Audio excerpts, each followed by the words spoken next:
नांदेड जिल्ह्यातील माझ्या सर्व शेतकरी व तरुण बांधवांनो, कालपासून परत नव्याने जसे पीक विम्याच्या बाबत फोन यायचे, तसंच आता दुष्काळी अनुदानाला घेऊन अनेक फोन, मग ते सीएससी सेंटरवाल्याचे असतील किंवा इतर शेतकऱ्यांचे फोन येत आहेत.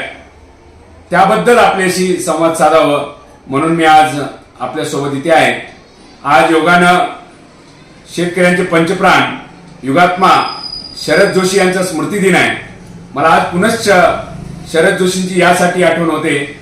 शेती आणि शेतकऱ्यांचा जो खडतर प्रवास आहे, जे संकट आहेत, ती काही शेतकऱ्यांची पाठ सोडत नाहीत. आपण गेल्या अनेक दिवसापासून शेतकऱ्यांच्या पीक विम्याची अग्रिम रक्कम जमा व्हावी यासाठी लढतो आहोत. ती अग्रिम रक्कम आता 14 किंवा 15 तारखेला आपल्या सर्वांच्या खात्यात जमा होईल. त्यासाठी सुद्धा अनेक झगडा आपल्याला करावा लागला, पण ती सुद्धा जी काही मिळणारी रक्कम आहे ती अत्यंत तुटपुंजी आहे. ही खरे तर जुलै ऑगस्ट मध्ये झालेल्या पावसानंतर 1 महिन्याच्या आत आपल्याला मिळायला हवी. अत्यंत 3 ते 4 महिन्याच्या उशिरानंतर पीक विम्याची अग्रिम रक्कम आपल्या खात्यात जमा होणार आणि ती तुटपुंजी रक्कम जमा होणार. खरं तर पीक विमा कंपनी 3-3, 4-4 महिने हे पैसे वापरते. त्याचा व्याज जर विचार केला तर करोडो रुपये विमा कंपन्या कमवत आहेत, पण न लोकप्रतिनिधी न अधिकारी याबाबत भूमिका घेत नाहीत. आपल्याला भूमिका वरचेवर घ्यावं लागेल. 25% अग्रिम रक्कम घेऊ, पण पुढच्या वाढीव रकमेसाठी आपल्याला लढणं अत्यंत गरजेचं आहे. आणि दुसरं महत्वाचं, ज्यासाठी तुमच्याशी संवाद साधणं अत्यंत गरजेचं आहे, सन्माननीय जिल्हाधिकाऱ्यांना वारंवार फोन करतोय. ते दिल्लीला ट्रेनिंगला आहे, त्याची कल्पना आज सकाळी मिळाली. गेली 3 दिवस झालं शासकीय अनुदान जे दुष्काळी आहे ते अनुदान खरं तर वाटप दिवाळीच्या आत करू अशा वल्गना शासन आणि प्रशासनाकडून करण्यात आल्या. पण दिवाळी होऊन 1 महिना झाला, आज तागायत कोणाच्याही खात्यात 1 रुपया पडला नाही.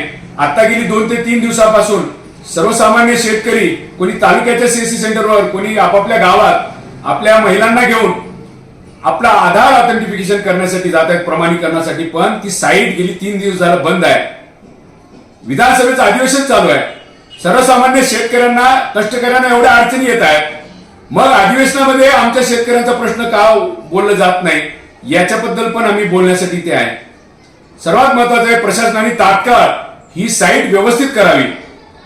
आज परिस्थिती अशी आहे, होणारा खर्च, वेळ जो काही शेतकरी खर्च करतोय ते तुम्ही मोजणार आहात का नाही? शेतकऱ्यांच्या वेळेला काही महत्व आहे का नाही?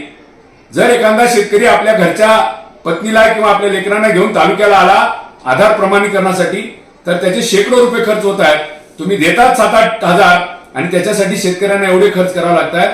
भीक नको न कुत्रावर अशी जी काही ग्रामीण म्हण आहे, ती ग्रामीण म्हण आता आम्हाला आठवायला लागलेली आहे. मदत देताय थोडीफार, पण त्याच्यासाठी भटकंती किती करायला लावताय. शेतकऱ्याला सदैव भिकेच्या रांगेमध्ये उभा करणारी ही व्यवस्था, या व्यवस्थेला बदलू पाहणारे शरद जोशी आज आपल्यात नाही आहेत. पण शरद जोशींचा हा लढा जर आपल्याला पुढे न्यायचा असेल, शेतकरी कष्टकऱ्यांसाठी लढणाऱ्या प्रत्येक कार्यकर्त्याचा जर लढा आपल्याला न्यायचा असेल, तर मुळासकट ही व्यवस्था आपल्याला उकरून टाकावी लागेल. जी व्यवस्था तुम्हाला मला रांगेत उभं करते, 2000 PM किसानच्या सन्मान निधीच्या निधी आणण्यासाठी आपल्याला कितीतरी पायपीट करावी लागते. याबद्दल आपल्याला सगळ्यांना एक गठ्ठा आवाजानं बोलणं अत्यंत गरजेचं आहे. 2-3 तांत्रिक अडचणी मी सन्मान्य जिल्हाधिकारी आणि तहसीलदारांना कळवलेल्या आहेत. एक तर 3 हेक्टर पर्यंत ही मदत मिळणार आहे. आणि काही शेतकऱ्यांचे 2 हेक्टर एका गावात आहे, 1 हेक्टर एका गावात आहे. अशा शेतकऱ्यांना एकच विके नंबर आलेला आहे. त्याची 3 हेक्टर नोंद झाली नाही, 2 हेक्टर नोंद झाली आहे. म्हणून ज्यांची पूर्ण 3 हेक्टर नोंद झाली नाही अशा शेतकऱ्यांनी आधार प्रमाणीकरण करायचं नाही. दुसरं अत्यंत महत्वाचं आहे, काही शेतकऱ्यांना 2 विके नंबर आलेले आहेत आधार प्रमाणीकरणासाठी. पण 2 आधार प्रमाणीकरणासाठी 2 वेगवेगळ्या गटातले जर नंबर आले, तर तुम्ही एका ठिकाणी आधार प्रमाणीकरण केला तर दुसऱ्या ठिकाणची जी काही मदत आहे ती मिळणं बंद होईल.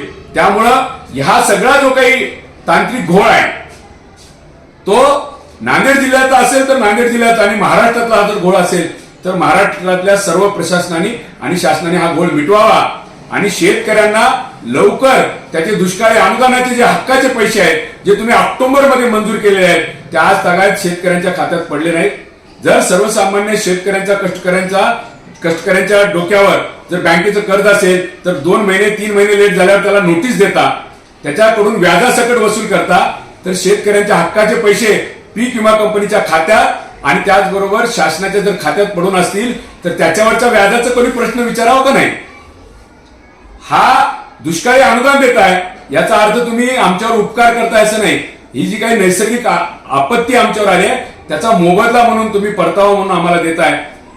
जसं पीक विम्याचं आहे तसंच दुष्काळी अनुदान आपण आपल्याला शेतकऱ्यांना मदत म्हणून देत असाल तर या मदतीबाबत पण आम्हाला जाणीवपूर्वक म्हणा वाटतंय की भीक नको, पण पुत्रावर प्रशासनाकडून होणाऱ्या या त्रासाची दखल संबंधित सर्व लोकप्रतिनिधी घेतील आणि माझ्या सर्व लढाऊ शेतकऱ्यांना ज्यांनी पीक विमा मिळवण्यासाठी अनेक तालुक्यात, मुखेड तालुक्यातले आमचे सहकारी असतील आणि इतर तालुक्यातले शेतकरी पुत्र असतील, यांनी लढा देऊन जो लढा लढलाय आणि त्याला यश आपल्याला 15 तारखेला मिळणार आहे, हे अर्धवट यश आहे. आपल्याला आता वाढीव पीक विमा कंपनीच्या विरोधात वाढीव मदतीसाठी आपल्याला पाठपुरावा करावा लागणार आहे. ते आपण करत राहू. आपण लढल्याशिवाय, एक संघ आवाज केल्याशिवाय इथली व्यवस्था आपलं ऐकून घेणार नाही. कारण या व्यवस्थेत मोठमोठ्या भांडवलदाराचे प्रश्न कदाच विधिमंडळाच्या चर्चेत जातील. त्यांच्या एकमेकांचे कुणी किती भ्रष्टाचार केला, कोणत्या खासदाराच्या कोणत्या आमदाराच्या घरी किती करोडो रुपये मिळाले, याच्यासाठी रस्त्यावर उतरून मोर्चा आंदोलन करणाऱ्या माझ्या नेत्यांनो, कधीतरी आमच्या शेतकऱ्यांच्या पीक विमा आणि त्याचबरोबर या सगळ्या आमचे जे काही आता अनुदानाचे प्रश्न आहेत याच्याबद्दल सुद्धा सत्ताधारी लोकप्रतिनिधींनी बोलावं, एवढी या निमित्ताने मी आपल्या सगळ्यांना विनंती करतो.